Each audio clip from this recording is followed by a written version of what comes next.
ஹர ஹர சங்கர ஜெய ஜெய சங்கர. ஓம் ஸ்ரீ மகா பெரியவா சரணம் சரணம். தேவர்கள் அசுரர்களுக்கு இடையே யுத்தம், மகாபாரத யுத்தம் நடந்ததாக புராணங்கள் சொல்கிறதே, உண்மையா? இதன் உட்கருத்து என்ன என்பதை விரும்பிய பக்தர் ஒருவர் காஞ்சி மகா பெரியவரை சந்தித்து கேட்டார். சுவாமிகள் பக்தரிடம் தேவ அசுர யுத்தம் பற்றி உபனிஷத்துக்களில் கூறப்பட்டுள்ளது. ஆச்சாரியர் ஆதிசங்கரர் இதற்கான விளக்கம் அளித்திருக்கிறார்கள். மனிதனின் மனம்தான் யுத்தம் நடக்கும் இடம். ஓய்வே இல்லாமல் இங்கு யுத்தம் நடக்கிறது. புராணத்தில் சொல்லப்படும் வாள் வில்லுடன் நடத்தும் சண்டை இல்லை இது. மனதில் ஒரு பக்கம் நல்ல செயல்களில் ஈடுபாடு என்று சொல்லுவது மாதிரி இருக்கும். மற்றொரு பக்கம் வேண்டாத தீய செயல்களை செய்ய யாரோ தூண்டுவது போல் இருக்கும்.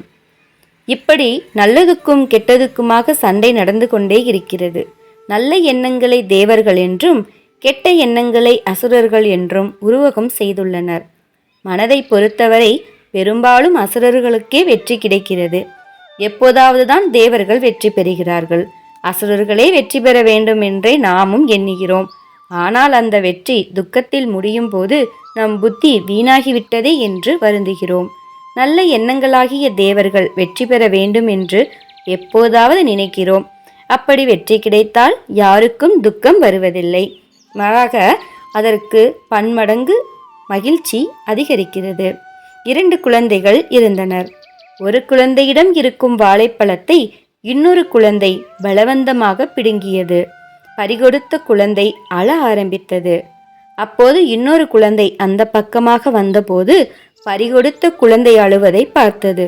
உடனே புதிதாய் வந்த குழந்தை தன்னிடம் இருந்த வாழைப்பழத்தை அழும் குழந்தைக்கு கொடுத்தது. இப்போது பழத்தை பிடுங்கிய குழந்தைக்கு மகிழ்ச்சி இருக்கிறது என்றாலும் அதைவிட பழத்தை கொடுத்ததே அக்குழந்தைக்கே மகிழ்ச்சி அதிகம் இருக்கும்.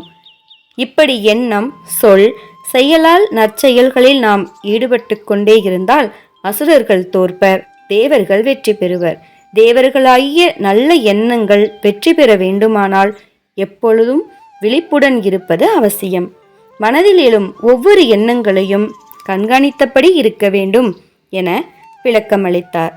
தெளிந்த மனதுடன் சுவாமிகளை வணங்கிய பக்தர் விடை பெற்றார். ஹர சங்கர ஜெய ஜெய சங்கர. ஓம் ஸ்ரீ மகா பெரியவா சரணம் சரணம்.